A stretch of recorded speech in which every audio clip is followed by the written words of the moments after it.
Hey YouTube. I was rewatching, as I'm often do. I was rewatching my video I've just uploaded about one true wayism, and there's a bit in it, and I was like, "Oh, you can't pick your family," and I was just like, maybe I should do a video about that.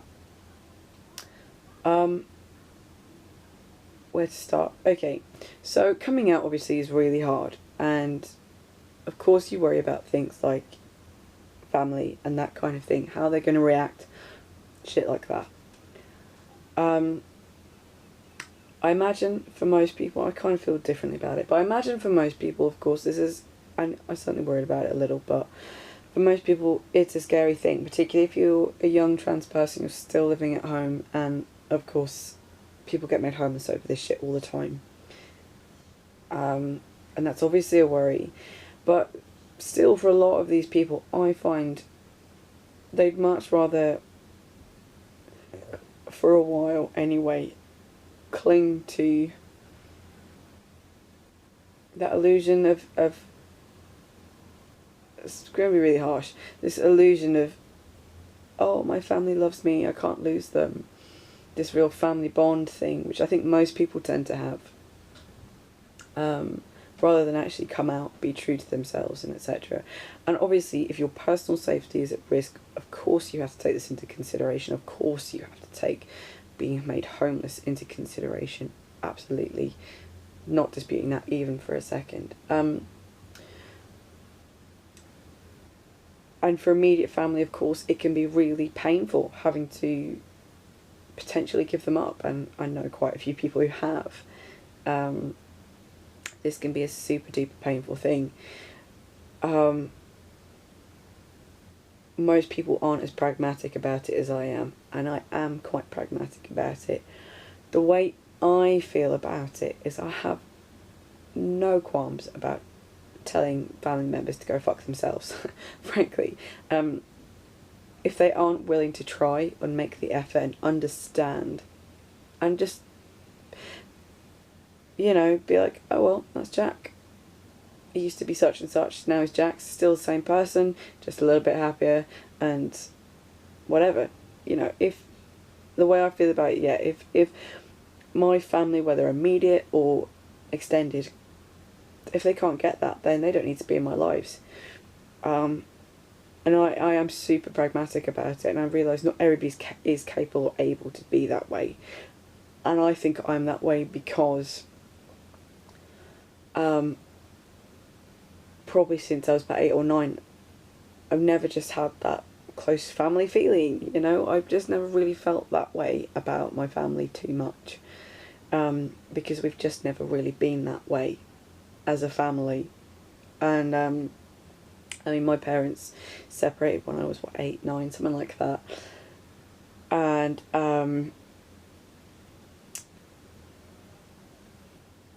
I've always had to be a little bit independent, I guess, and fend for myself a little bit for all kinds of reasons. Growing up, the separation and things were a part of it. But there's other stuff that happened as well, and I've always kind of had to just fend for myself, and maybe that's partly where it comes from. Maybe I have this ingrained thing that, well, I can't rely on family too much, you know? Which is kind of sad when you say it out loud, because most people don't feel that way, but there it is. But yes, I'm very much a pragmatist. I mean, I've written off contact with pretty much 95% of my extended family for reasons of the fact that they don't seem to want anything to do with me anyway. But yeah, I've no qualms about this. And maybe it's because, again, I didn't see them that often as a kid. I saw them a couple of times a year. Didn't kind of get that closeness, that bond. A lot of my extended family are strangers to me for the most part. I've not seen them for years and years. But if my extended family, or my family in general, treated me like shit, I'm not going to fucking have them in my life. I don't feel obligated to have them in my life because I share some genetic material with them. I don't feel obligated to like them. And certainly they're not obligated to like me. And the way I kind of, I guess to really sum it up, the way I feel about it is exactly the way I feel about other people. If I get on with you, fantastic. If I don't, let's go our separate ways. And I think the ones who have stuck around and know I'm trans and all this kind of stuff and like me anyway, they're great, and I don't talk to some of them as often as I'd like to, but again, it's just never gotten into the habit of doing so, for other reasons, to do with parent separation, I believe. I can't confirm that for sure, but this is what I believe. Family is such a wonderfully complicated thing, isn't it?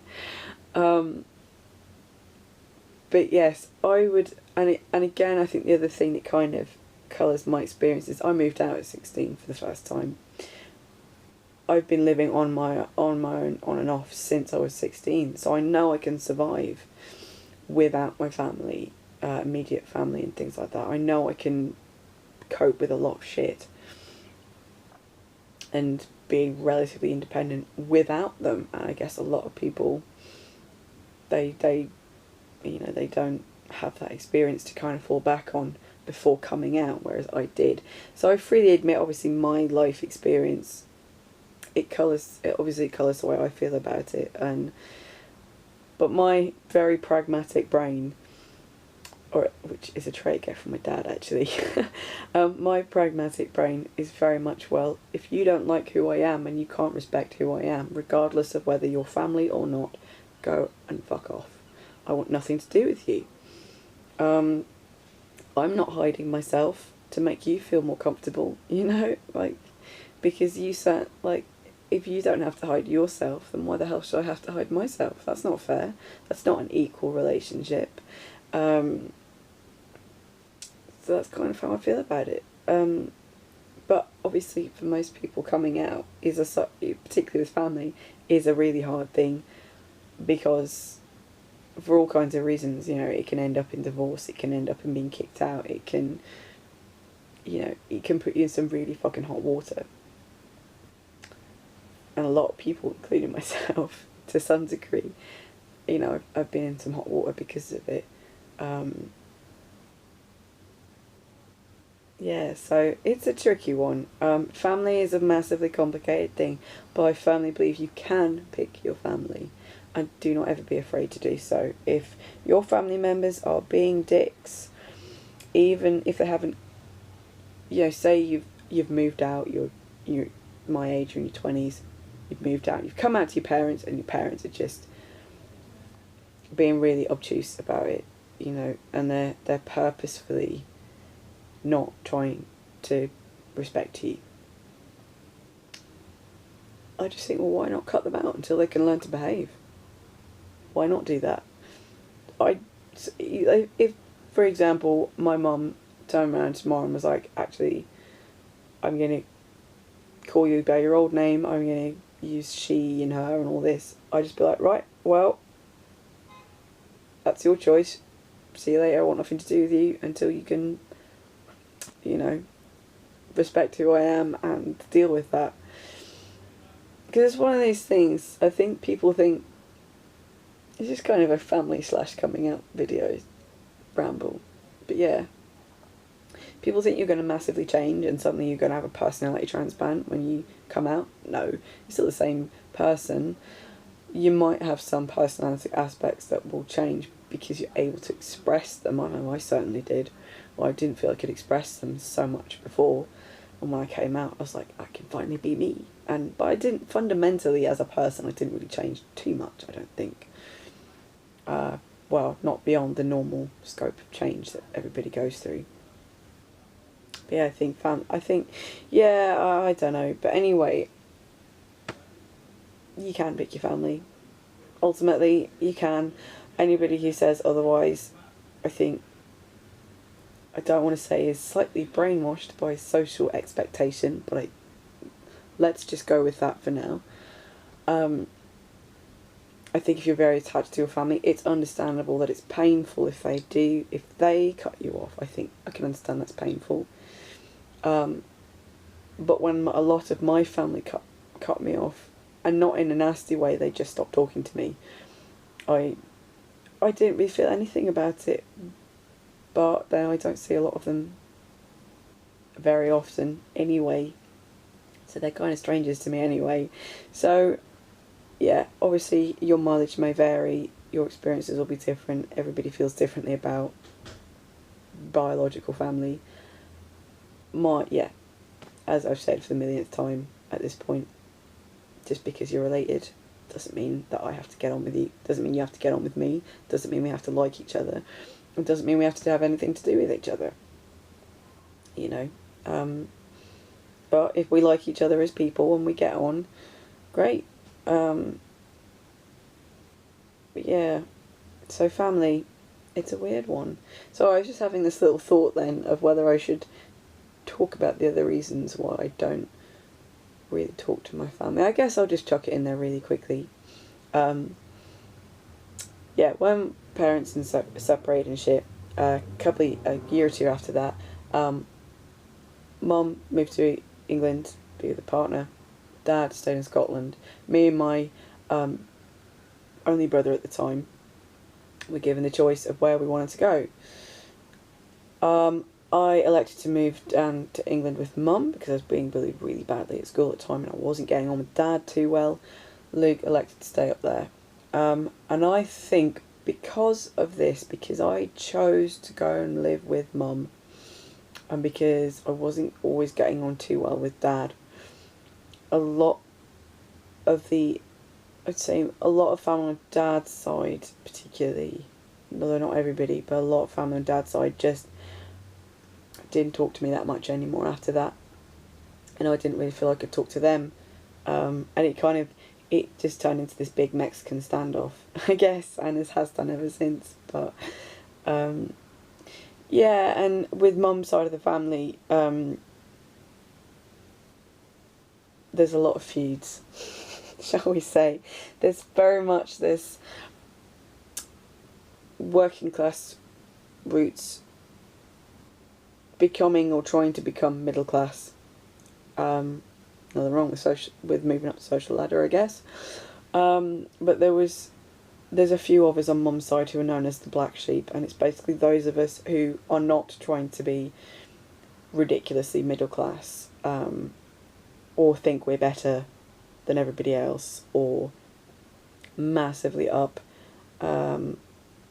Pauline, who's my mum's mum, massively trying to bend over and, kiss her ass. There's a few of us who just aren't like that, and we are now the black sheep. Oh my god. So a lot of them don't talk to me for that reason, but of course, being trans on top, most of them will just probably don't even acknowledge I exist anymore, and frankly I'm quite happy with that state of affairs. I don't like my mum's mum. She said some completely awful things about me in the past. I don't wish her any harm, but she's a bitter, nasty woman, and if I never see her again, it'll be too soon. It's kind of how I feel about that one. She said some absolutely awful things about me when I mentioned a few videos ago I had a miscarriage at 16. She said some awful things about that after I miscarried, and after that for me was pretty much the point in time where I thought, well, just because you're related doesn't mean I have to take that shit, it doesn't mean I have to like you. And that for me was the point in time when this feeling, this pragmatism really took hold. And I was like, well, actually you're being a dick and you're saying some quite horrible things about me, and I just don't want anything to do with you. I don't like you. I don't like who you are. Why should I hang out with you? For that reason, why should I feel obligated to talk to you, to give a shit about anything else that you say, if you can't even be nice to me and acknowledge me, and So yeah, that's kind of how I feel about that one, and that's, I think, what really set it off, and really where that pragmatism of, well, you can pick your family, really solidified. So another example, aunt and uncle of mine who I do care about, I get on with quite well. they were really struggling for a while with the whole name changey, transition-y shit. And it was getting to the point where I was just like, well, if you can't deal with this, if you cannot use the right pronouns, if you cannot use the right name, I will simply not talk to you until you can. Because why should I have to put up with that? And I realise for your family it's a difficult transition as well, but come back when you're ready to fucking deal with it, and when you can accept who I am. And that's kind of how I feel about it. This is such a ramble, and I pretty much just said the same shit for 15 minutes, so yeah, most people won't feel the same way I feel about it. Most people are very much, I fucking love my family, I'm so close to them. I'm just not that way, never have been, because I can pick my own, and that works for me. Anyway, that's my feelings on family, and it's a very complicated subject, so I'll leave it at that. If you want to talk about your crazy relationships with your family, you go nuts. I'm always happy to hear about this with other people. Again, just chat. I love chatting to people. I love hearing people's stories, experiences. So have a lovely day, and yeah, let's get depressed.